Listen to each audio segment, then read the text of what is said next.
Hi, welcome to today's episode of Speak Greasy. This season, as you know, is all about some of the fantastic women in the F&B industry who are just doing trailblazing stuff.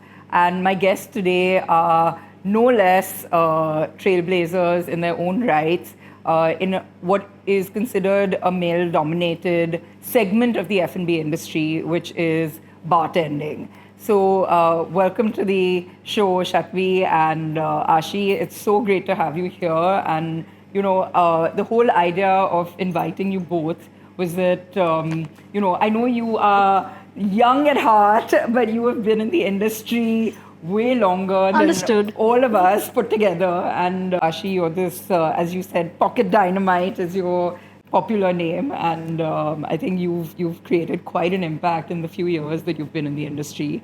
And so I really wanted to kind of get both perspectives of what's happening. So let's kick off with you, Shatbhi. You've been in the industry 4 decades, plus 4 decades. Tell us how you got into this space. It was almost like a mistake. I wanted to be a Chinese chef. I started working in a hotel. The hotel kind of told me to hang in there. And after I hung around for about 9 months, I realized that nothing was going to happen, so I quit. And I thought maybe if I go to a standalone Chinese restaurant, it might be easier to get into the kitchen. So that's what I did. I joined. But I found my way to the bar there because the manager just looked at me and said, well, you've done hotel management. You should be able to handle a bar. Obviously, I couldn't. I knew it just from the outside. And that scared me. So I kind of started looking at books and started reading up really, really quickly. And it was 1981, so the cocktail menu was really limited. But even that one was so difficult because I suddenly realized that there were many ingredients that were just not there. And that kind of got me started. And it was so interesting that I think there was that one moment when I made my first drink and I saw it going out and I saw the expression on the guest's face and I thought to myself, do I really want to work in the kitchen? I think not. And that was it. That one moment, I think, kind of got me into that whole, I need to learn more, I need to study more, I need to understand this better. I began there in that moment and I've never looked back. Wow. So where was this restaurant? It was Chopsticks on Linking Road. No way. Uh-huh. Okay. And you went to IHM Mumbai. Correct. And graduated in 1980. Yes. The year I was born. This is just crazy. But Wow. what even sort of got you to go? Because I think going to culinary or hotel management school or catering college was not really a done thing back then, or how did you go with your parents' blessing? What kind of got you going? That was also another mistake. What I wanted to do was I wanted to be a vet, and I studied science. I slogged through mathematics, which was so difficult for me to understand, but I slogged through it because I knew that if I didn't do 12th with science, there was no way I could go to vet school. I got into vet school. And I was so happy. And then my family doctor had this little meeting with my parents to say, are you guys crazy? She suffers from all kinds of allergies. She's allergic to dust. She's allergic to must. She's allergic to dog hair. And you're going to let her go and become a vet? And I didn't have a plan B. See, from the time I was maybe in standard 8, that's all I wanted to do. So there was no plan B. And when these guys insisted that, no, I cannot go because medically it was ruled out, I didn't know what to do, right? So I hadn't applied anywhere else. It was just this one thing. And then my mom and an aunt of mine said, well, she likes pottering around in the kitchen. She's the only one in the family who actually comes into the kitchen. So how about we send her to study hotel management? And were there a lot of girls in your course? We had, I think, about 12. out of? Out of 100, Wow. So it was still obviously very male dominated, but also was. I think and I think this goes back even to when I've heard people talking about going to culinary school or catering college, that it was sort of like a fallback kind of option. Whereas today I'm seeing a lot of kids choosing to pursue this career. Yeah, Right? yeah. So that's what I've seen as a change. Let's sort of move over to you, Aashi, for a second here. Like, how did your journey? You graduated from hotel management about 40 years after Shatbhi did. So, like everyone, I never dreamed that I will become a bartender someday because I wanted to become a fashion designer. Love this. Everyone had completely different plans. Yeah. So it was like the year 2015. So I did my NIFT, NIFT exam and everything. I cleared and I got a college in Shillong. But Shillong was too far from Muradabad. I'm from Muradabad, Uttar Pradesh. So my mom didn't allow me because it was like too far. And it was like the first time I'm going away from my home for study. And then I went to Dehradun. I joined Kukreja. So they do hotel management and fashion designing. My cousin was doing hotel management. So everyone thought like my Masi and everyone, they will live together in Dehradun and it will not be a problem. Then we joined. Then she joined, her course got started, but mine was like 2 months was there. So I would say it was my destiny, and I was like, suddenly everyone is like, the DM of the college and everyone, you will join hotel management. Let's see, just give us 1 month, you will join hotel management. And then everything was there, and suddenly I joined hotel management. And then in 2017, I moved to Pune for my industrial training in Doubletree by Hilton. So I used to study a lot. I used to read books a lot.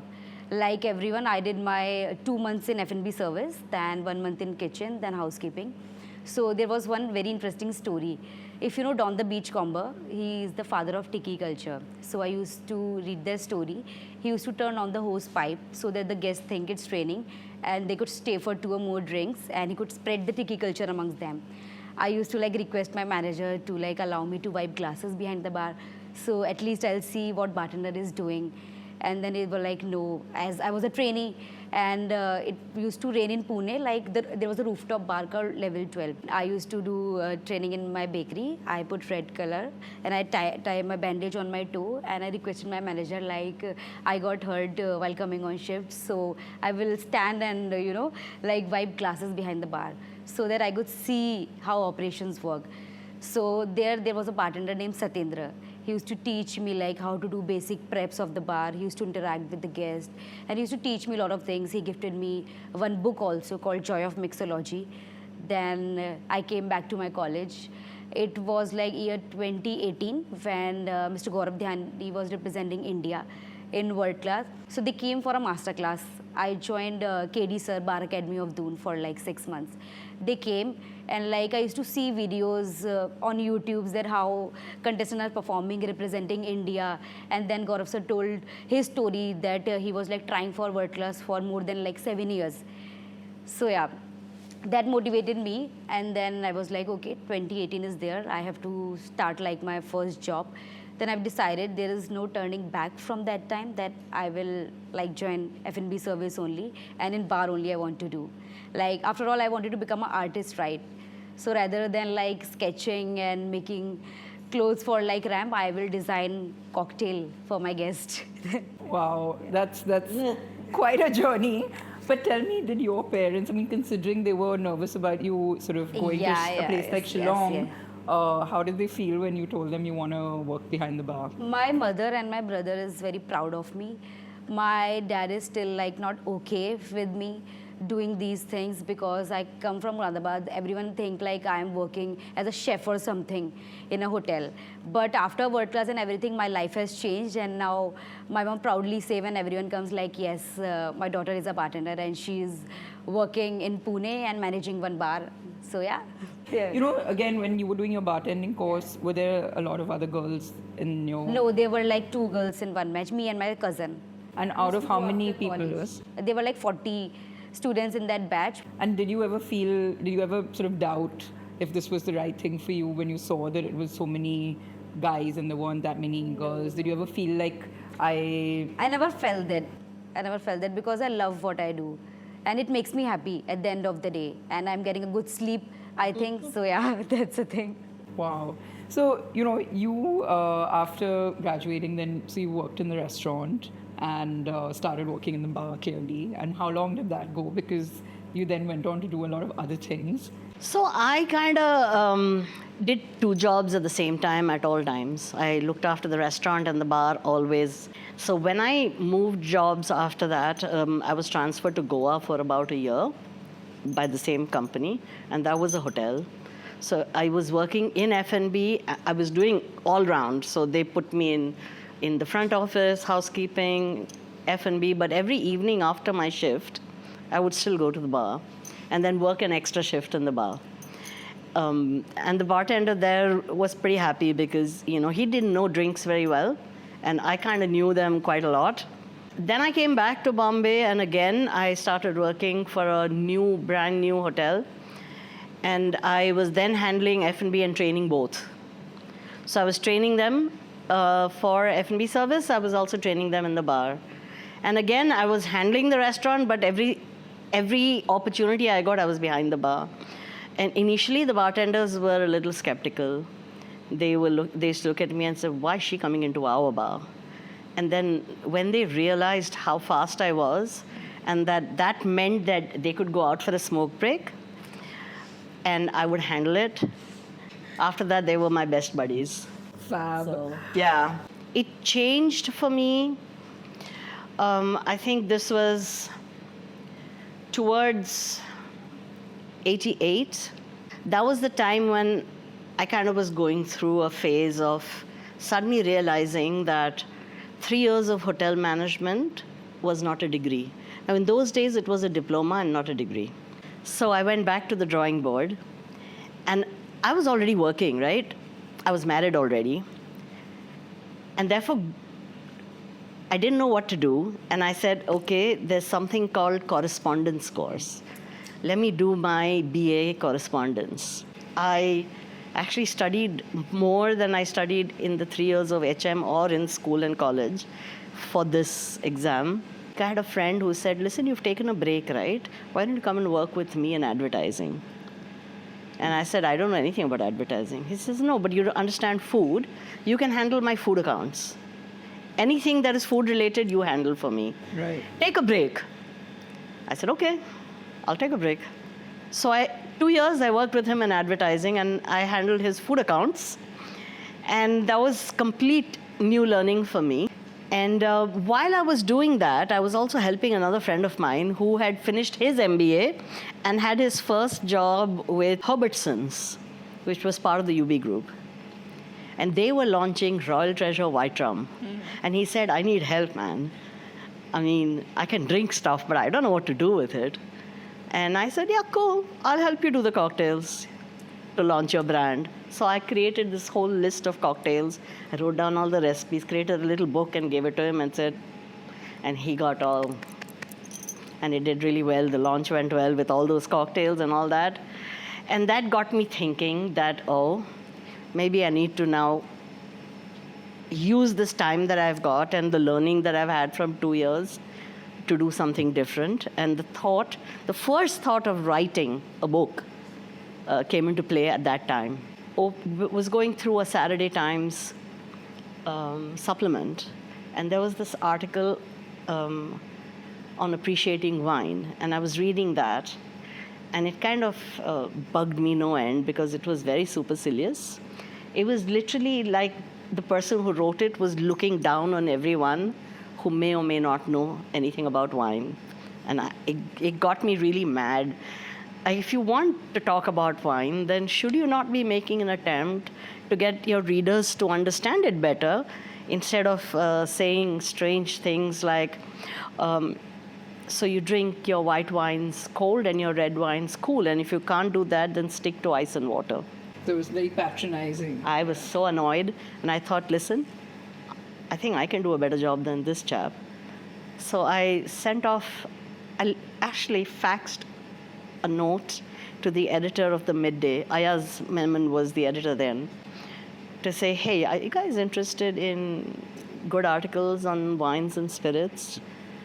And I wasn't expecting a reply, and I actually got a reply saying, do you want to share some ideas? I hadn't written even one article.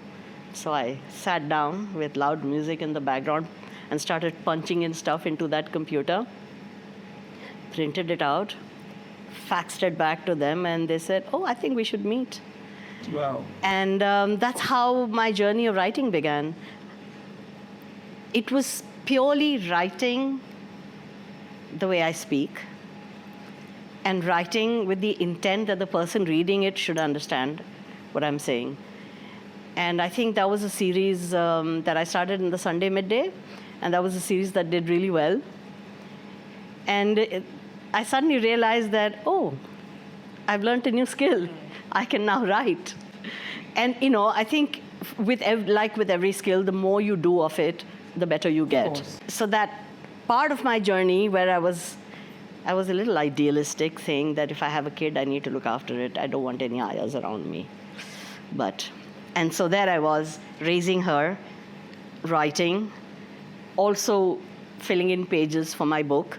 And I did that for almost 8 years, until 97, when I thought it was time for me to now do something serious.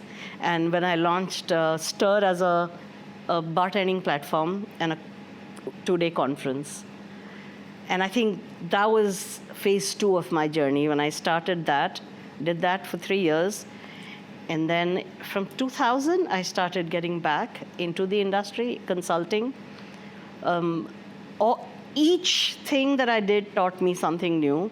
I've realized that after doing all of those things, I learned how to design a bar because I was not happy with the bar I was working on because it was not friendly for bartenders.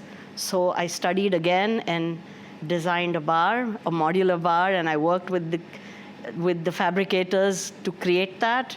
And that in itself was a first, to have an actual stainless steel modular bar, which was 100% made in India. It taught me to curate menus, to train people behind the bar to launch bars with great menus, and successful cocktail menus where people actually wanted to drink the cocktails. It's fascinating. But from what both of you all are saying, one thing that really sort of stands out to me is that you all have really invested time and effort in reading. You both talk about going back to the books. Yeah. You've gone back to, educating yourself. Absolutely. And put in that effort. There's no shortcuts, clearly, from, what you're saying. And then the other thing that really comes across is that when you find something, you will face certain challenges to maybe pursue it, especially if it's an industry that's not commonly pursued by women or wasn't. I also love the fact that you found a way to balance being a mom and what you wanted to do. So it may not have been working behind a bar, but in some shape or form staying connected with that space, right? So I think there's so much to learn and take away from this, and I don't think it's about then and now. This is equally relevant today. I just want to ask you one thing. How did the guests respond to seeing a woman behind the bar? So it was surprisingly pretty good. Women loved me the most, of course. Well, they probably got a lot of comfort. They got comfort. Yeah. They would come up and say, what a relief it is. I mean, we can actually come and talk to you. A lot of times when guys came to the bar counter, they would kind of steer clear of me until they were a drink or two down. The one making the drink. Until they were a drink or two down, I already knew what they were drinking. So I would go up to them and say, hey, would you like another one or would you like something else? And they'd look at me saying, you know what I'm drinking? So, of course I know what you're drinking. And then they would be okay. And how did your husband feel? Like he was encouraging? He's a hotelier himself, so I don't think it felt any different for him because he'd seen me through the beginning. So the funny thing is, none of us thought that I was doing anything spectacular. I didn't, he didn't. My family just kind of went behind me with whatever I wanted to do. the rest of my family globally supported me because they would send me whatever they could.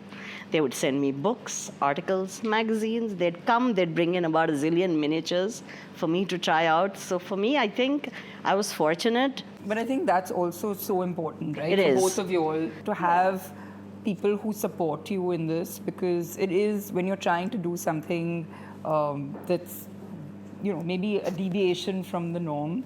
Aashi, I think Shatbhi obviously set the stage for a lot of women bartenders. Yes. How was it for you? What was your experience like when you started working in the industry full time? And, between the response from guests, what was the fraternity like? So the real journey started for me in 2018. So it was like my first job. I was like very excited. It was like my first day of induction. I was seeing my joining letter and it was written like in-room dining attendant. I was like, okay. I'll do. So I was like very upset, like I wanted to work behind the bar. I used to go after completing my shift. I used to do morning shift at that time from 7 to 7. And then I used to go to the bar, help the guys. The team was very good of that bar. And then I was like, okay, 6 months I did my best for like 6 months. And then I was like, I have to search another job for me. The time I just want to pause you there because again, this, like whatever, so many years apart. Yeah. But there's this common thread, which is that you were basically doing 2 jobs because you really, really wanted to Yes. be behind the bar. And this is something that I hope enough people, especially those coming out of culinary school or hotel management, hear this, because you don't always get what you want falling into your lap. But if you really want to pursue it, you have to be willing to put in that extra effort. And, sometimes you have to prove yourself to people to get those opportunities. But it's really, this is just incredible that you all are both saying pretty much the same thing, like yes. 4 decades apart. And also the other thing I think is you've had people, who have given you those chances, right? And I think that's really important for all of us in the industry to now, pay it forward in a way. So there was something like missing. I was not satisfied and I was not happy. And then I was like, maybe I should switch to standalone then. It was like 2020, the start of 2020. Jeet sir was doing a consultancy in one of the bar in Delhi only. So he's like join this bar. And I wanted to explore more into techniques and everything, like a proper bar, cocktail bar. And then I was like, okay. Then I completed 1 year, 2 months in that hotel. And then I joined that bar. I was like very happy. It was like my first day of joining. And then from the second day, Aashi, you will come in the morning shift. But I was like, why not evening? Why not evening? Like guys are there, they will handle evening shift. You just come, do the prep and everything. I was quite happy because I will get the time. At least you've got your foot in the door, right? Yes, so, yes. Yeah. To do R&D, to learn techniques, because I was so new, it's a lot that I has to learn. I was like, okay, that's good for me. Then COVID happened. It was like the first attempt. I was attempting for the world class for the very first time. I was in top 100 and I was quite happy. It was so like... You had been working in a bar for about a year and you went straight to applying for yes, bar competition. 1 year I was just doing R&D, and in the second year when I joined the second bar, and then I applied for world class. Everything was shut, as we all know. I was like still searching for a job because I have to take care of my family as well. I still, in the memories, I got message like I used to, text people like if you have like work from home or anything, please give me, because I shifted my room from Delhi to Moradabad. It was like a year. Still, I have my books. They were my best friends from the start only. So I used to study. I used to make something because at my home, I tell you, no one drink alcohol. So I used to make something for my mom only, like mocktail or something. And then COVID, in 2021, I joined back to that bar and it got shut down. From 2021, still I have to look for another job. So I think Pune is the city who wanted me from the start.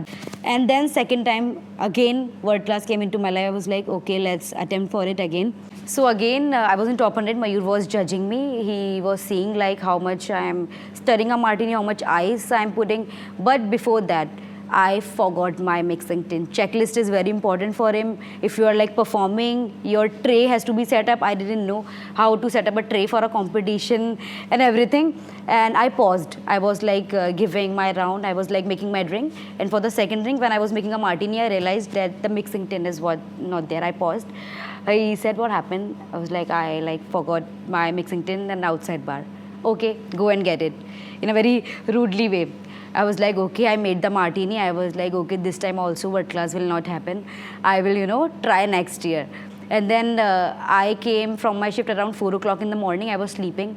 He called me like at 12 o'clock. Aashi, you are not selected because you like forgot your mixing tin and better luck next time. I knew that. I was like, okay. It's okay, I will try next time, I'll work hard. And like, just open your eyes and open your Instagram. I would say, what is happening? And I was in my sleep, I opened my Instagram and I saw I was in top 16 in India. I was like, wow. And I couldn't sleep for like 3 days. I'm frankly speaking, like I am top 16 in India. So Mayur came after 2 days. He was planning cobbler also at that time. So he used to come for the practice in the afternoon and then go back to design the bar and everything at cobbler. So I was like, "ठीक है, let's do top 16." So he was like, you just decide your script and drink and everything, and just call me. When she said that, it just took me back. I was judging the top 16 and she came on and she had her script so well rehearsed, right, in her mind. And she was like a rocket. From the time she began till the time she ended, it was like non-stop. I was just looking at her like that, like, when is she going to stop? She wouldn't stop talking. It was so rehearsed, so well rehearsed, that it was yahan se yahan tak, made all her drinks and everything, but she was like barely above the bar. Oh my God. The guys used to say, "Pahunch payegi tu? Drink de payegi guest ko?" I was like, it's okay, I will just put Red Bull or tonic in case you have that, no? So I will just stand and serve drinks to guests. That is very scary what she did. What did you Because do? Tell us. when you have a script like that, if in between, if you forget one word, then you suddenly go blank and you don't know what to do next. How long did it take you to prepare for this top 16 round? For the script, I just designed like 3 things. Firstly, how I will start, what is the medium thing, what is the story, and how I will finish. Firstly, I will relate every ingredient to the brand. I have to talk about the brand, so I will relate everything in my story and the brand. So that's the most important part. And of course, the liquid, the drink has to be balanced, on point. If you are participating in the competition, your drink has to be tasty. So you have to create a new cocktail, or do you also every get tested challenge on new classics? Cocktail. Every challenge, new cocktail. It depends on the challenge. So at that time, the challenge was what you have done in COVID. I haven't done. I studied in COVID. So I prepared one drink. So it was a variation of a last word because green chartreuse is not available in India. So I have prepared my own herbal liqueur with 23 herbs, spices and distillates. And their book's script helped me. So I served my judges with a coxcomb flower because it's kind of a rooster feather, and that's how cocktail word is invented. So there was a lady, my name is Betsy. So there were soldiers who came and she served Cuba Libre and garnished it with the rooster feathers, and they cheers by saying Viva la cocktail. And that's how cocktail word is invented, and that's how I incorporate book stories into my cocktails and design the script. And when first time he telling my script, and he was like, you wrote it? I was like, yes, I wrote it. I used to study a lot. Joy of Mixology helped me a lot. I wrote it. He said 2 hours extra on that day. I still remember that, Aashi, let's do it. Everyone was like partying. I still remember. He's like, you will not party. We were in a meeting room practicing the script one night before. There was a quiz challenge. One day before we did that. And then second day challenge was there. So I was very nervous. It's like the first performance of my life ever. So I did that. Signature round was good. Everyone is saying like, Aashi, Mayuri, you are going to Sydney. We were like, no, one round is there. Let's see. I was like, speed round. I frankly tell you, I haven't practiced a lot for that speed round. because I used to stay back after my shift, do my practice of the signature round, and I was too new for world class, I would say. And then I was making a drink. Shatbhi ma'am was there only. And then I got 2 cocktails. The challenge was you have to make 4 drinks, 6 minutes. And then I had like Gimlet, Nioxa, 1 Moscow Mule and 1 Negroni. Still remember, and that chit is still with me. And then I was making, my shaker got stuck suddenly while making Nioxa. Everyone was cheering for me. Ma'am is saying, Aashi, you can do. The crowd is cheering. Mayur is like, Aashi, but it was like blank. I was totally freeze up. It's like a freeze up moment for me. And 5, 6, 7, 8, and yeah. For 1 hour, मुझे realize ही नहीं हुआ what just happened. It took me like 1 hour, 1.5 hours to just realize what just happened. Mayur was like, just cry a little bit. Cry a little bit, you will feel good. Yeah, then 3rd attempt, 2023. So my regular routine was started. I used to go on shift, work, come, and I used to make concepts for like 6 months, like anything. Like I used to write my weakness and my strength. I used to work upon my weakness first. So what, like my nervousness, कहाँ confidence lose होता है, about my pitch, कहाँ like कभी-कभी I go very fast during my script, as ma'am says. So it's like how you know control your pitch and everything. And then 2023. Acting class. Yeah. It's like a mix of everything. Yes, of course. You trained yourself, as in this wasn't like you went there was... No. I was never like that. I haven't even do any speech or a poem in my school. I was like very scared of the crowd. During my first performance, I was like, my hands were shivering during the prep time that what will happen. But that stage have a thing, because Mayur just teach me one thing, like own the stage. It's your story, just you have to tell your story to your crowd. Be yourself. Don't be like you mimic anyone or something. Yeah, just don't try too hard. Be yourself, what you are. And then I joined Cobbler and Crew. Cobbler and Crew was opening. And again, I was like very scared at that time, because during standalone, I struggled a lot in COVID. So hotel is a safer place. I used to think that it changes my perspective. So I joined Cobbler and Crew in 2023, and then 2022, in July. So I was like, okay, it's opening. We were like making menu for Cobbler, and it was like a very tough thing for Pune to open a cocktail bar, high energy cocktail society. In Mayur took that challenge, and then world class again, and then again top 100, again top 16. So I participated. I did my things and everything, but it was my 3rd year. But excitement remains the same. I was like, no, Aashi, this is like 3 is your lucky number. Just do it. Just see whatever it's gonna happen. And then it was happening in Delhi, the finals. So, but for the speed round, I was like very nervous. I was like standing in the back area. I don't want to see anyone's performance. Just my tray set. I will just go. I was just hoping. At that time, espresso martini came, one of my favorite cocktail. Espresso martini, old fashioned, a whiskey highball, and Nioxa again. Nioxa again in that round. This time I was like, I have to like crack the speed round. So in the night I used to do speed round at least 5 times every day. That and different cocktails. We used to classic cocktail का एक list बनाया था 20 cocktails का. Just pick up random 4 cocktails. 2 has to be shaken, of course. 1 stirred and 1 highball. Just do the practice. Do whatever it takes. So I have done. And then again speed round. I was like, itna hi tha. I just have to complete. No speed, nothing. I just have to complete, because the fear will go. That flashback will go that I have completed that speed round. So yeah, it was done. And then they announced that Aashi Bartender of the Year 2023. And I was like, finally, we have done it. So it was São Paulo. It was like my first international trip. My passport just came like 2 months back. I used to not touch my phone. It's like, okay, because I have to do operations also. I have to be in the operations, and then we used to do practice after 1. That 3 months is like a total burnout, but I literally missed that time. So I used to practice. We have decided like days, like there were 5 challenges. So 10 days you will do Johnny Walker only. You will not touch Tanqueray. And then 10 days you will do only Kettle One, not another challenge. Wow. And then Indian community has supported me a lot in that way. So I've done my project, like I was telling you, Be Like Me. So there was something related to honey because we use sugar. The drink is not healthy, of course, because it's containing alcohol at the end of the day. But by using honey, we are helping beekeepers. So the more honey we use at our bar, the more bee boxes the beekeeper will keep in the farm, and they can pay rent to the farmers, and it acts as a secondary income for them. So at Cobbler, we use like 30 kg of honey per month. So it was going good. I have designed the project. It was like a simple project to encourage bartenders to, make cocktails with So honey. it's called Be Like Me. Be like me, Love yes. it. Be like me and use honey in your sweet, and gives a very nice texture to the cocktails.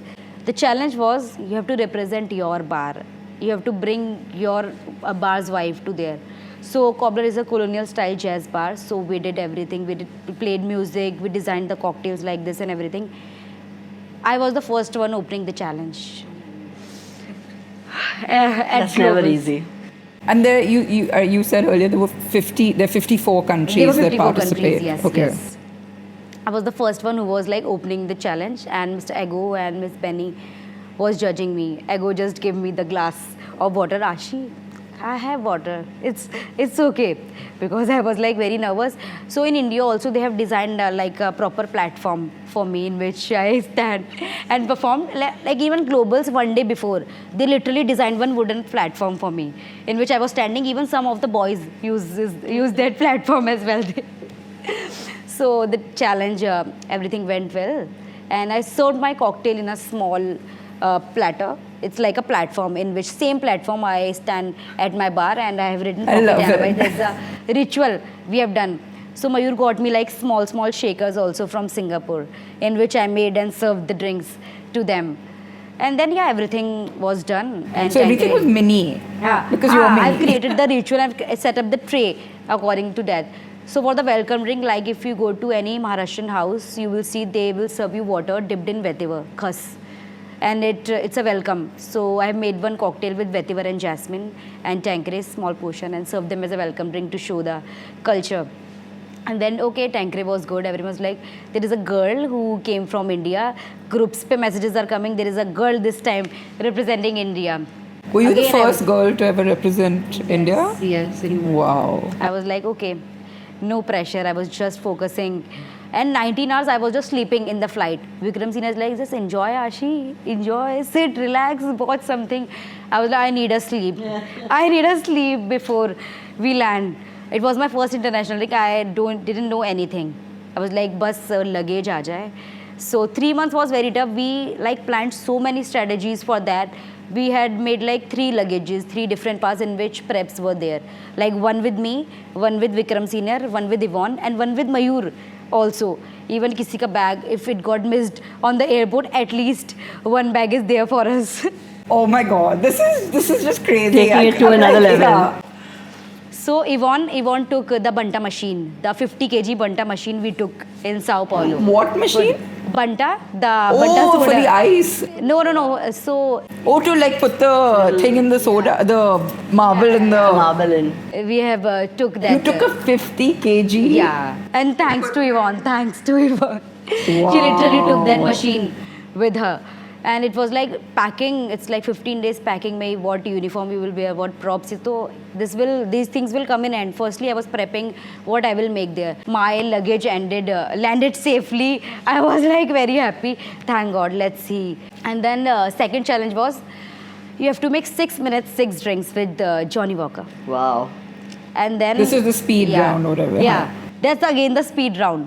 And then I was fighting with Mayur and Vikram Senior, both of them. No, Aashi makes 6 drinks. I was like, no, my 4 drinks will get diluted, this and that. I will not make. Aashi, just make 6 drinks. I was like, okay. So Mr. Eric Lawrence was standing there. So he put the bet to Vikram Senior. She can't make 6 drinks. Vikram Senior was like, I accept the bet. She will make 6 drinks only, not 4, not 5, just the 6. We were like, okay, I didn't know ki kya chal raha tha udhar. I was like, okay, challenge started. So I built up my drink. It was like 4 minutes, 20 seconds. I still have 1 minute, 40 seconds. I was like, okay, I took the glasses. 1 drink I swizzled, 1 I made a highball, and then 5.50 seconds, 6 drinks I've done. I also haven't realized that I just made 6 drinks with taste, everything, presentation, and the concept I've done with cocktail codex. So it has like 6 elements. So I have done 6 elements with 6 different style of drinks, like old fashioned, highball, then Manhattan. I was like, okay. So in India, you had to do 4 drinks in 6 minutes, but when you went there, No, you had challenge to do changes. It depends on the year. So every year challenge differ. It's not the same challenge every year. So then Mr. Eric Lawrence came and hugged me, and I was like, okay, congrats Aashi, congrats Pocket Dynamyte. Adrian and everyone was standing in front of me, and I was like, okay, I have done, everything went well. I tasted my drink. When I went back, I was like, okay, second challenge is also done. And then third, or in the second day, I was like second last. I was a bit relieved. Let's see what will happen. And then I was seeing Tanqueray. There was a crowd. Johnny Walker, more crowd is coming. I was literally focusing on my judges, okay, because I was very scared. What is like happening?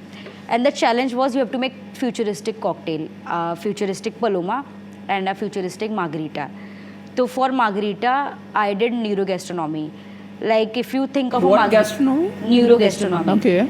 So when strange things. Fascinating. so when you think of a margarita, what all things comes to your mind? I mean, tequila, Yes. Cointreau. Beaches, a big margarita glass. So I dipped my glass in a salt water. So when you sip my margarita, you will get a salty mouthfeel, but there is no rim. And then I've used beetroot molasses, lime orange acid, and tequila. And then for second Paloma, I have done the Banta Paloma because at the end of the day, guests are coming to a bar for the experience, you know. So there was a thing I made with pickled grapefruit and celery with Don Julio Blanco. I have done my script and everything. CO2 was not allowed to take because it's a bit risky to take on the stage. So we did the soda bottling, and then I made the cocktail, and it was good. And then again Singleton crowd is there. I was like, okay, that was the last one. And I was the last one performing at Singleton. So it was a disco cocktail. So I have took inspiration from Miss Rekha. So Mayur we dressed up like Rekha and Amitabh. Mayur also took polka dot shirts and everything. And Yvonne, me, Vikram Senior, we were practicing, we were dancing at my room. Speaker mein song laga ke. Because we just sent the video. There were like 30 people from the India. Like you have to do this step when Aashi is performing and dancing. You have to do that step. Everyone was like, okay, yeah, ho jayega. So I made one cocktail called the Polka Girl, who wants to enjoy unapologetically. She's alone. She's going in the bar and she wants to enjoy herself. So it was a simple drink with Singleton 12, sparkling pineapple soda and Noncino instead of Galliano because it's again not available. So then 4 minutes ho gaya. So it was like 1.50 seconds ka performance. And then I realized that prep time everything was working. Technical things never works with me. In my performance, I have used a speaker. The sound was become low. Technical things don't work with me, I think. So there was a guy performing next to me. He was a Mexican guy. So our songs clashed. So instead of like Jimmy Jimmy, there was something else playing. Oh my God. So it was a silent disco.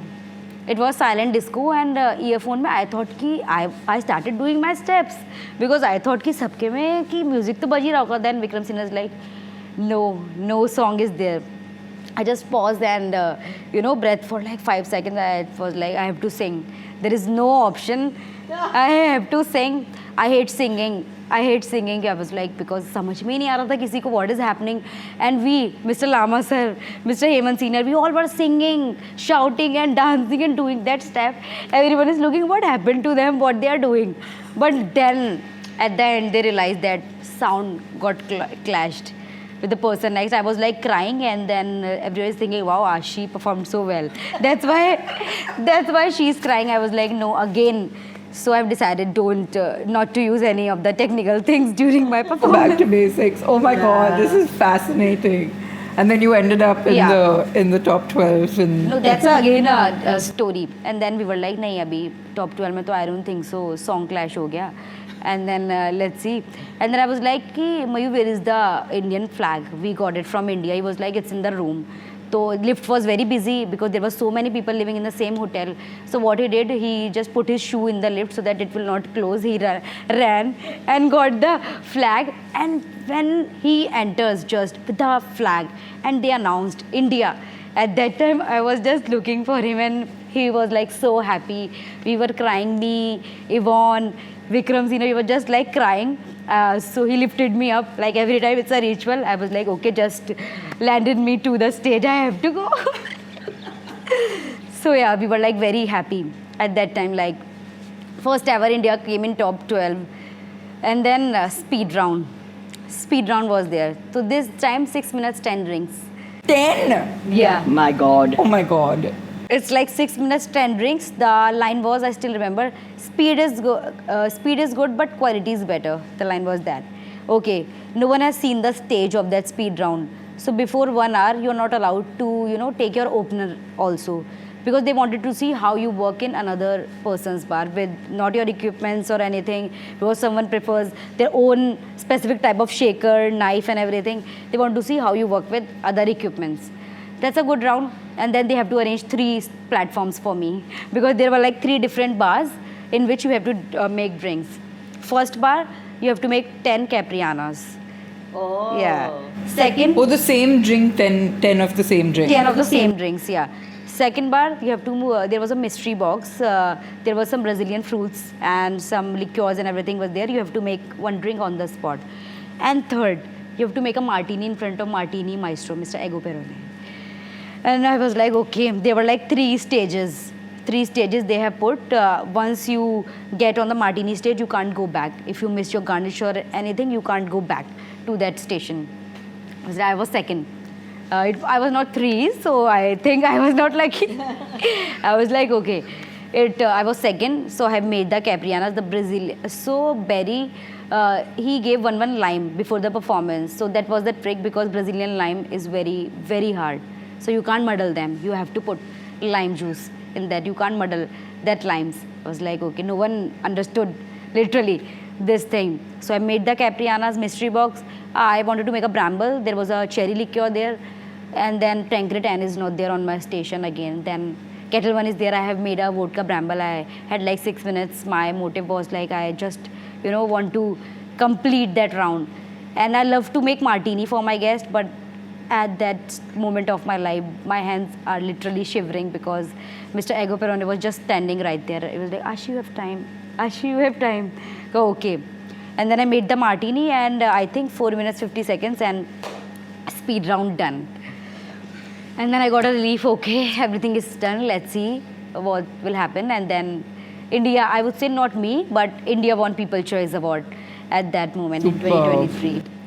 This is like a Bollywood movie. I felt like I just did this thing. A movie needs to be made on this because the climax at every point is just crazier and crazier. You're going to continue to participate. Of course, yeah. of course. Yeah. I've been traveling a lot, but so I will just take time for myself at least a year, and then again I will participate. So how does this work for you when you've got an academy? And you're seeing this kind of crazy the challenges for bartenders today. I mean, I think it's amazing because you are getting, you're really having to think on your feet and sort of innovate. How have you kind of incorporated this in what you're doing at the academy? I think it's about being relevant, no? You have to learn from them. You have to see what's happening and then you pick what you want and you discard what you don't want. I've always said that, if you want to be where you are, then you've got to learn all the time. Yeah. You've got to understand that whatever you do, whatever technique you want to use, there has to be a reason for a technique. You don't use a technique because it's popular. You use it because it enhances the quality of your drink. If it does not do that, then using that technique makes no sense. Yeah. I've seen people where they have a signature menu with 6 drinks, and all 6 drinks are clarified drinks. If you were to taste all those 6 drinks side by side, by the time you got to your 4th drink, you would forget what the first one tasted like because they're all similar to each other. There is no texture to change. There is no massive impact in your mouth. And visually, I'm guessing they're all clear. They may be different colors. Sometimes they're not even different colors. Sometimes they're shades of the same color. And I don't see why they would do something like that. For example, you make a strawberry drink, but I can barely taste the strawberry. I'm struggling to find the strawberry in a strawberry drink. And I asked the question, who said that cocktails are meant to be clear? Where is it written? Show me one book that says cocktails must be clear. Nowhere. If I can't taste strawberries in my mouth, if I can't get the texture of that seed, which is giving me a little bit of the crunch and flavor in my mouth, somebody says strawberry, I want all strawberry there. Not some faint pink with some semblance of strawberry coming through and nothing else coming through. So I think somewhere along the road, people need to stop getting carried away.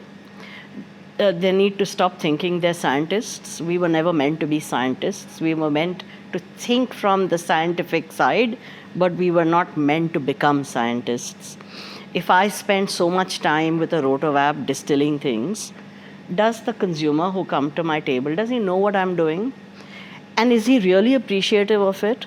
Yeah, does he care? At the end of it, what he wants is a beautiful, really, really flavorful drink in his mouth. But if you're going to pass the buck on to him saying, I spent 2 hours doing this, therefore you have to spend $2,000 on this cocktail. Why? I mean, don't see the relevance. You know, it's something very similar with food, right? Sometimes I think chefs get very carried away in where every ingredient has been sourced from and how much is. And at the, I always say, but it goes back to how it tastes. You know, you could have got it from like your next door mandi for all I care, but does the thing taste amazing? Does it taste good? You know, is it something that I will remember after the meal, right? Do I want to drink it and order another one? Do I want to keep going back for that one drink because it's so delicious? You know, when you are thinking about a cocktail menu, right? I know I hear about storytelling being so integral. How do you find that balance? Because a lot of times, the guest who's ordering a drink from your menu may not have the opportunity to interact with you, right? They may not be at the bar. It's not always communicated through servers, right? So you end up doing it entirely from a menu. You pick from a menu. You know, a lot of bars change their menus sort of seasonally or every couple of months or every month. Or how are you conceptualizing things? So firstly, the first thing you have to see your market, what your market wants. And then you decide the concept, and while making the menu, you always try to do minimalistic cocktails. Not too much flavor forward. Yes, techniques are there, but it should look good and it should taste good as well and sense good as well. Always, tell my servers, like every week from Monday to Friday, we do training, like while the way I am explaining to the guest, you have to do. So I make like two-liners for that. So the thing I do, like mismatched flavor pairing I do. Like I do culinary approach towards my cocktail, like the ingredient I'm using in the cocktail, I'm not serving as a garnish.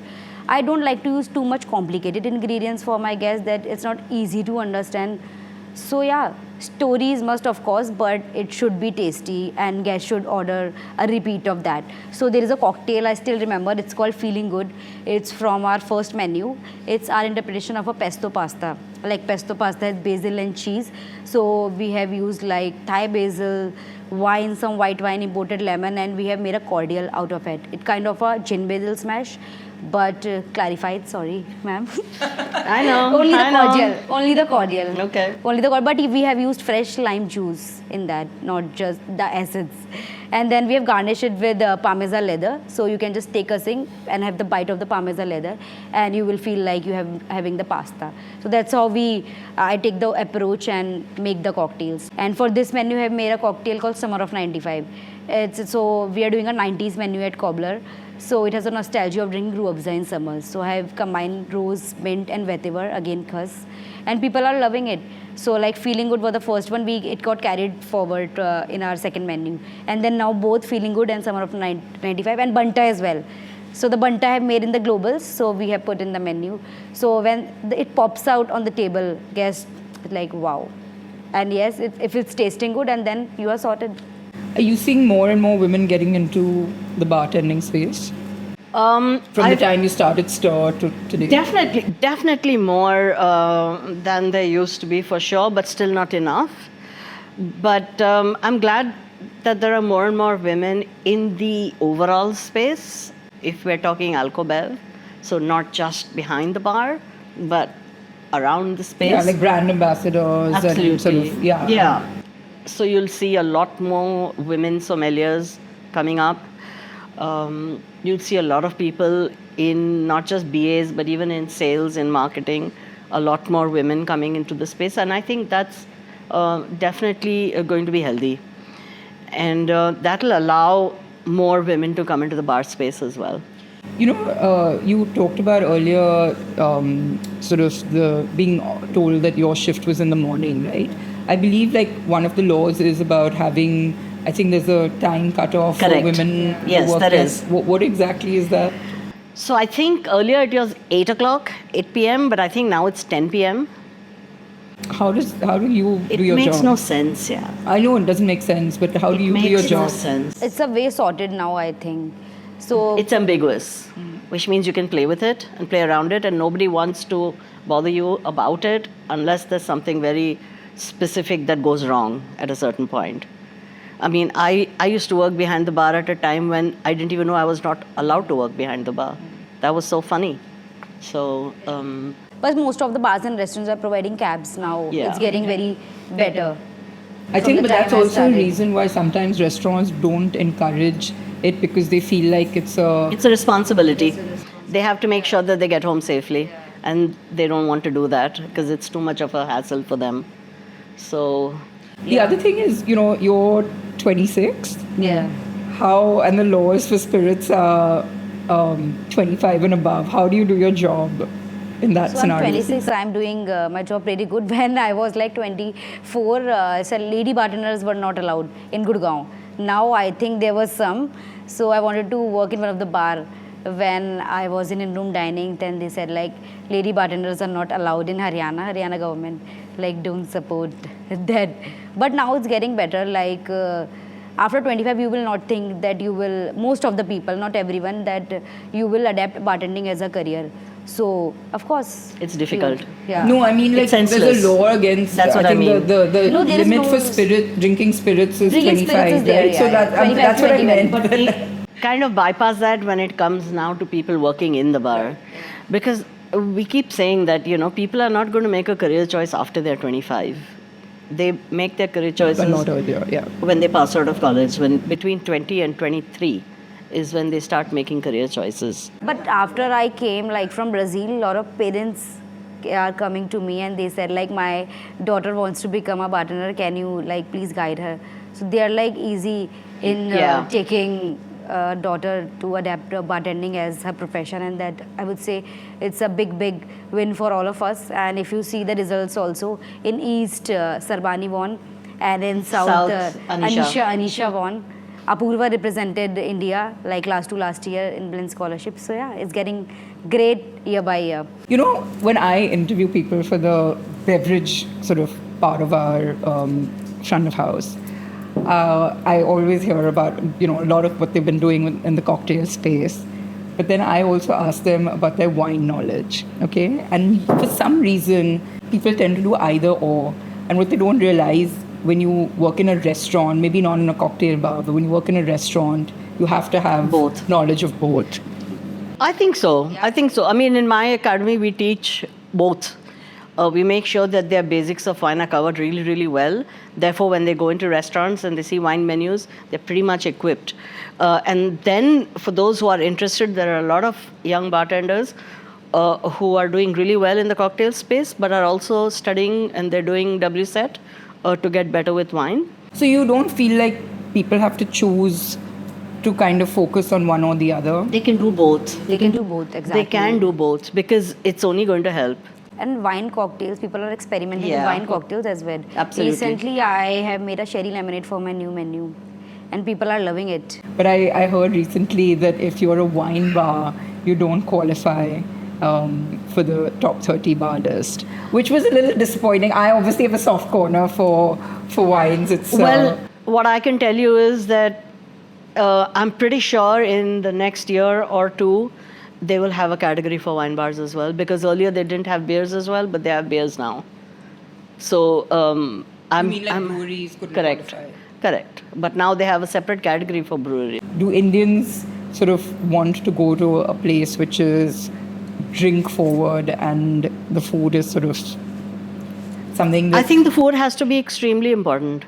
Not just Indians, I think everybody wants good food in some format or the other. Unlike the West, we don't eat first and go out to drink. Therefore, we want food on the side. So I think a great cocktail forward bar with good food on the side, even if it's only small plates, still does really well. I think one of my pet peeves when it comes to cocktail bars is this abuse of the word speakeasy. And, you know, how they are completely not speakeasies and very front and center and visible to everybody. You know, I've been to some really cool speakeasies around the world where I literally had to hunt them down. It was not easy to find. What's your take on what's happening here? I think we get carried away with everything very easily. And therefore, so I went to one in Kolkata recently. They said it's a speakeasy, it's called the Conversation Room. And the only thing speakeasy about it was really dingy and dark, and it had a really ugly curtain to enter through from. It wasn't even necessary to do all of that because it was anyway in a chota place, nondescript. And, you know, I think they're afraid here what happens is they're afraid people won't find it fast enough. And therefore, they won't hit the bottom line. That fear is not there in the West because they have evolved to another level. We haven't evolved there. We are trying to do concepts for which we're not ready.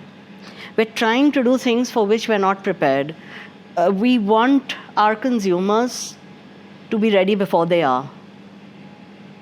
So we try really hard. And sometimes I feel it's not fair on the consumer. Again, we're mimicking the West without necessarily... We make menus to please our peers rather than to please our consumers sometimes. And that's really sad. There was a whole reason for speakeasies, right? Prohibited. It was prohibited. It was during Prohibition. Yeah. It was during Prohibition. Therefore, you had to be in a place where it was not easy to find you. And therefore, that was the whole idea. There was a purpose for that. There was a purpose for that. Which is why I'm saying there was a purpose for clarification. It was preservation. Why on earth do I need to preserve anything today? What is the purpose for clarification? Preservation. They used to make a milk punch, drink, then keep it in the cellar so they could pick it out anytime they wanted. It was just a preservative kind of a thing. They made shrubs and used vinegar because there was no lime. But in today's day and age, I don't need vinegar. I have lime. I have so many other sharp flavors. I have so many souring agents that I can use. Why do I need vinegar to make a shrub? And why do I need to make a shrub in the first place? I don't understand. Why do you think, Aashi? Why do I need to use citric acid? I remember my mother using Nimbu Ka Phool when there was no lime available or when she wanted to make paneer because it's quicker. But why do I need malic acid and citric acid in my bar as acid? The thing I don't understand is at one end you're saying fresh, at one end you're saying farm to table, at one end you're saying source within 5 kilometers of your bar, and at the next level you're using citric acid, you're using malic acid, you're using weird clarification techniques which are not required. You're clarifying lime juice because you want it consistent. We've managed to have consistent cocktails for years on end without using any of these things. What's your take? And dehydration, we do dehydration nowadays. It's a very old technique. We are like doing this from ages, similar like clarification, fermentation and everything. So yeah, techniques are important. It's you have to know where you are using it and how. And why. You are using it and why, of course. The drink has to have purpose. It's not like just it's coming in trendy, so everyone is doing clarification. But why? Why is that? Is it making your work easy? If you're pre-batching anything for like big event or something, and if you have like a good thing to great food fall at your bar on weekends, you are doing it. So you have to have a purpose for this, I would say. Not like, I have just done the clarification. But the best part about cocktails is that you can pre-batch almost any cocktail. Yeah. It doesn't have to be clear. Yeah, of course. Clear I is agree, putting I in agree. mehnat. And then I asked them the question, वो पनीर का करते क्या हो आप? आप क्या chef को देके कुकीज बनवाते हो उससे? The word sustainable. What do you think of the word sustainable? Oh my God, it's the most abused word. I get asked this a lot. And when it comes to, She will tell you even more. I'll tell you my sort of pet peeve with this, because I feel like at the end of the day, you have to remember why you're running a restaurant, right? In our case, like a restaurant. And it's not to be sustainable. I mean, that's the worst business to be in if you're trying to be sustainable. So at the end of the day, you're trying to give a great, memorable experience to your guest. If there's something that you can do that is sustainable, That's by great. all means do it. Yeah. But don't change your entire sort of, so the ethos of the restaurant to check that box and to, because that's not why people are coming to you. They're not coming to you because you're the most sustainable restaurant. They're coming to you because you do great food. Sustaining staff is a thing that instead of doing that, so sustaining is not longer a trend, but it should be a necessity. Like it's not to be something that it's a leftover and we are reusing it. It should be sustainability, I would say. I actually realized exactly what you're saying. So 50 Best has this sustainable award. Yeah. And I was like, there's no way we even come near to qualifying for this. But I went through the form and they share a report with you about the kind of things you could be doing. And it was exactly this. It was about how are you taking care of your team? Because even sustaining a team is so important. But sustainable is something that can survive. Correct. It has to be in your day-to-day life. Exactly. Like 2 years back, Mayur designed the bar station of cobbler from a local vendor only. It's like बहुत time accident होता है. It's like you are making a drink, ice glass गिर जाता है, फिर it will take time पूरा ice को ऊपर से निकालो and then new ice and it will take like 15-20 minutes. So we have designed a recyclable ice bin. So if glass breaks into the ice bin, you just take away that, throw fresh ice, and then good to go for operation. I think practicality. Practicality is so important. I feel like 2024 was also the year of bar takeovers, and Yes. It needs to go down a bit now. a little bit. Yeah. Do consumers actually care? Who's really benefiting from these? I'd like to know that. Aashi, help me understand. Who No, really genuinely. benefits? I mean, this is not. I'm Yeah. not sort of throwing shade because I understand it's also a marketing exercise. No, it's a for good bars. thing. It's a good thing, yeah. Consumers are It helps enjoying create the cocktail awareness. because, as I said, people love to experiment with their palate. Like there is some bar from Goa, Delhi. They're coming to your bar and doing the takeover with new local flavors and everything. Consumer got to experiment with their palate and everything. It also boosts their confidence up. Yeah. There's a lot of learning for them when they go outside to somebody else's bar. I think I would say that if Aashi did not do so many bar takeovers, her confidence level at facing new different people and would not have happened. So it is from that perspective, I understand, and it's extremely important. If it actually aims at your consumers, that's great. But a lot of times I find it turns into just a fraternity party as opposed to benefiting your consumers as much. Because a one day cannot benefit your consumer. Exactly. You need to have it over at least 2 or 3 days for your consumer to benefit. One of the other challenges I've seen, which I get this constant sort of complaint from my team, is the availability of spirits. And you mentioned earlier, Yes, like there green is there. Chartreuse not being available, and there's so many. Like, is this why? I mean, given that India is on everyone's radar, you're seeing bars come from all over the world to come and do bar takeovers and things. Why is there still this almost stepchild treatment? Especially the of this? liqueurs. Yeah. Especially the liqueurs. It's our law. It's the excise law which prohibits them because, well, it's prohibitive to bring them in because label registration is very, very high. We don't have a system where we look at a product to say, is this something that is a high value product or is it a product that will do really well in the market, big volume product or not? And they're not able to sustain it. There are so many that have come and have gone away because they're not able to sustain it. Because every label you're paying astronomical amounts and you're paying label registration everywhere you go. And that's the reason why something like a chartreuse, they would lose money. Because the market is so tiny. The market is so tiny. So stuff like that, Galliano, Nocino, all of these beautiful liqueurs, they tried to even make them here, some of them. So we had Malibu, we had Archers, but then the companies were bought over and then all of that changed. So when they were being made here according to their recipes, they were doing really well because they were at a price that was affordable. Right. What about this trend of low ABV and zero ABV drinks? Is that something that you see picking up here? I've seen it sort of come into the market but not really make much of an impact. I think in retail it's making an impact. Low ABV has always been something that the Indian market has worked with. We've always had non-alcoholic drinks on our menu. Over the last 10 years, I find that my non-alcoholic menu has become bigger and wider, especially when we're doing all-day bars or restaurants with bars. We have really wide zero ABV drinks.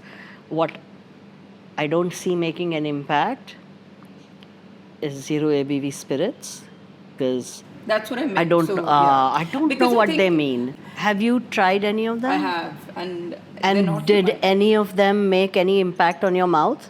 Did you feel you were drinking a gin? No. But you get beer that's like but beers, non-alcoholic okay, beer. So beers at non-alcoholic and wine at zero, okay? They are made like beer and then the alcohol is extracted. The flavor profile of that glass of beer is still like beer. And they are anyway low ABV. At 5%, you've removed 5%. But the malt feel of the beer is still there. The mouth feel is still there. Similarly with wine. If you taste a non-alcoholic wine, you still have mouth feel. You still have those same aromatic flavors, which does not happen in zero ABV spirits. So there's not much. So drink non-alcoholic beer and drink non-alcoholic wine. They taste pretty decent. What is the shift you're seeing? I mean, the homegrown spirit market is huge now, right? I mean, gins are just like coming out of our ears. When you are planning a cocktail menu, how do you decide whether to use a homegrown brand and sort of promote made in India versus the imported, more popularly known imported brands? So while designing the menu, it depends on the flavor profile. Like Stranger makes a very good Gibson. If I am like introducing some promotional menu like on a Gibson week or something, I would prefer that. We have done, it's a very good example, we have done a Hapusa trolley, martini trolley. Like at the start of Cobbler, it's still there and people are loving it. The experience of Hapusa trolley from the mountains, From the mountains we have designed the menu. Like Hapusa has very bold flavors, so we have designed like 4 different martinis and people are loving it. I think you don't see cocktails shy of 1,000 rupees a pop and going even higher. Yeah. How do you balance sort of making cocktails consumer friendly in terms of pricing as well as managing your creative instincts and innovation, in a bar program? Again, it depends on your market. You have to, put that you price. In a pretty price-sensitive market in Pune. Yes. So, but from the start, we have did the price point of view. Like our highest cocktail price is A687, our highest, because we wanted to encourage consumer to go for cocktails, not for just 60 or 30 ml of whiskey or gin, just for the cocktail. So till now, we have changed like 2 menus, but the pricing remains the same. It's 687 or 647 for the cocktails, and people are going crazy with cocktails. So it's like, firstly, if I tell about numbers, it was like 2,500, then 3,000, then 3,500, and now 4,000. And it's like we opened Cobbler, we wanted to make a high energy cocktail society, especially in the city like Pune. And people are coming and drinking cocktails only and taking like repeat of that cocktails. They recognize the cocktail not by the name, but by the garnish, like wo bhakarwadi wala cocktail, wala khakra wala cocktail, chakli. And yeah, that's a big win for us. I would have a house pour and a premium pour and allow them to choose where they wanted to go. The cocktail would not change, but you would decide what kind of a pour you wanted in your cocktail, and that really helped. And we saw that over a period of time, people preferred the premium pour but still had the option of choosing the house pour. And as long as you're using really good quality spirits in both your pours, you're great. But you know, it's funny. Like I see a lot of homegrown spirits wanting to compete with the imported, and even in terms of price. So it's no longer necessary that the made in India brand is cheaper. It's not. It's not. It's And not. so sometimes your pouring becomes the imported But brand because then- of the volume benefit that they have. Gauri, there's also this whole ridiculous excise duty that makes no sense. That you support imported and bring down their taxes, and you raise the taxes of made in India, which is why you know that Make in India does not support the alcohol industry. You can't have a Make in India stamp on Indian spirits. Oh, really? I didn't Yeah, know that. they don't. So we're out of the Make in India So you ambit. can't have the No, tiger, whatever. No. I'm a little shameless. Every time I post something, I tag them. Imagine if you've taxed the Indian made in India spirit at this price, and you find that when you put it into your marketplace, the imported spirit and they are at the same level, or sometimes they are higher. I'm saying base level imported spirits. Yeah, no, it's That's like the thing, like that's say the a Gordon's or a Tanqueray or a Beefeater, and then you'll put Hapusa there, and Hapusa is more expensive than them. But that's the excise, that's the tax. It's got nothing to do with the brand. They have no control over the taxes that are put on them. What do? In places like Bombay, in places like Delhi, it's a nightmare. So somewhere the powers that be also need to have some pride in homegrown brands, right? Yeah, I think this whole idea of taboo around Needs to liquor go. Has to, It needs to alcohol go. has to go. You know, It whether needs it's to go. People working in that industry, whether it's the spirits themselves, whatever. It's like there's a general. Yeah, it's so unfair.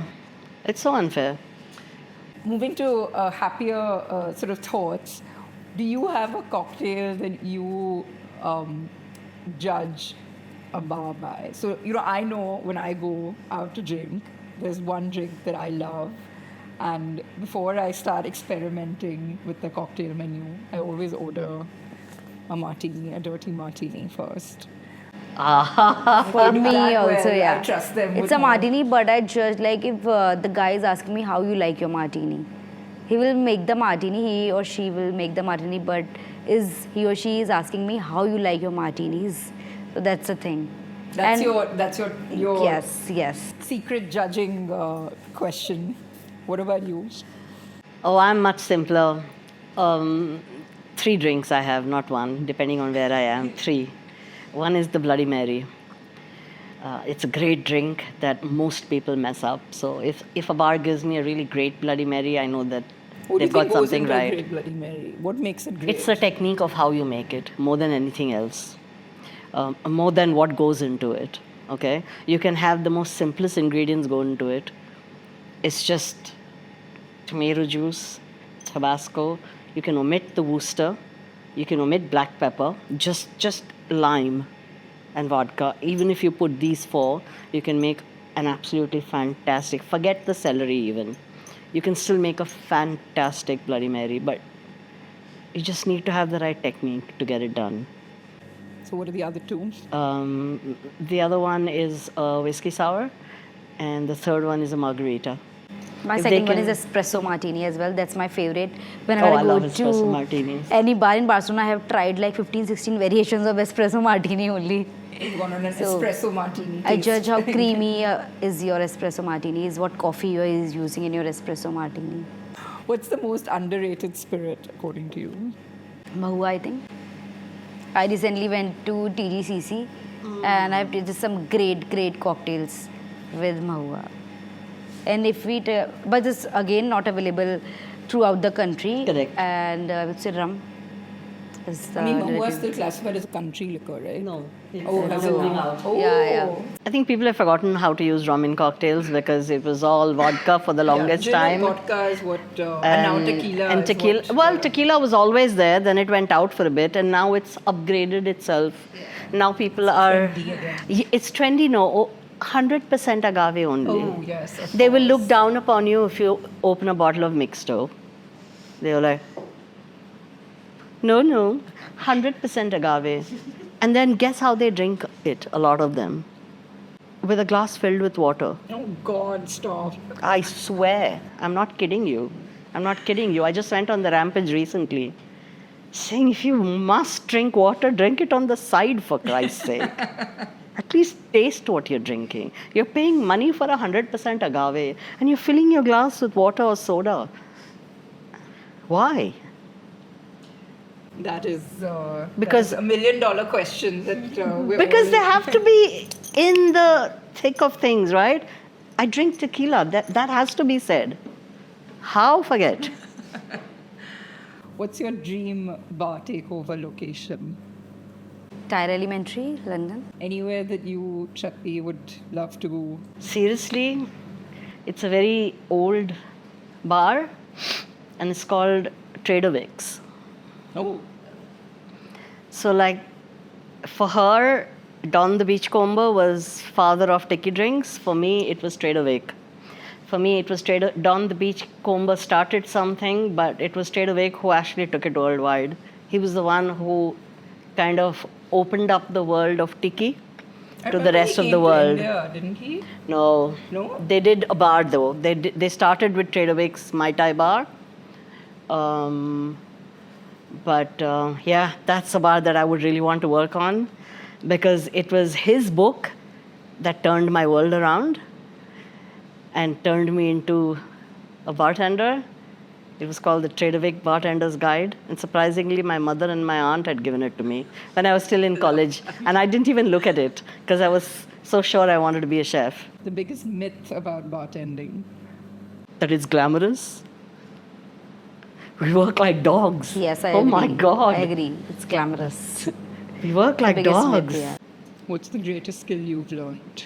Tackling the situation, I would say. I was going to say thinking Tackling, on your feet, right? yeah, tackling the situation, I would say. I mean, Not being nervous. competition's Yeah, definitely not being nervous. Just keep going and tackle the situation. Be it guest, be it everything, and maintaining professional and personal life. I would say the second thing. If you could order one cocktail on Swiggy, what would you want that to be? Espresso martini, I would say. Yeah, I'd give an espresso martini a shot as well. Listen, you guys, have contributed to what I have very sort of, I think, recently realized is such an integral part of the F&B experience. When you have a great cocktail, you do not forget it. You know, I always thought Yeah, this about I'm food, with you. and I always thought that the cocktails were just an accessory to the meal. And having tried some, I still remember a cocktail. I think it's probably my favorite cocktail that I've had in a bar was at Bar Leone when I had the Filthy Martini, and I haven't forgotten that. And I've kind of like obsessed over it ever since, trying to get people to recreate that smoky martini. But I genuinely think that not just as an industry of putting cocktails on the map, but I think getting women behind the bar, you guys are serious inspirations. I mean, I've had so much fun listening to your stories, and I'm sure we've just scratched the surface with everything that you've experienced in the years that you've been working. And and I hope there are decades and decades more. And congratulations on all your amazing accolades at this young, ripe age. And I think it's opened my eyes to a very different world, and thank you for that and for what you do, and keep doing it. Yeah. Thank you for having us. Yes, Thank you for thanks to having you for us. having us.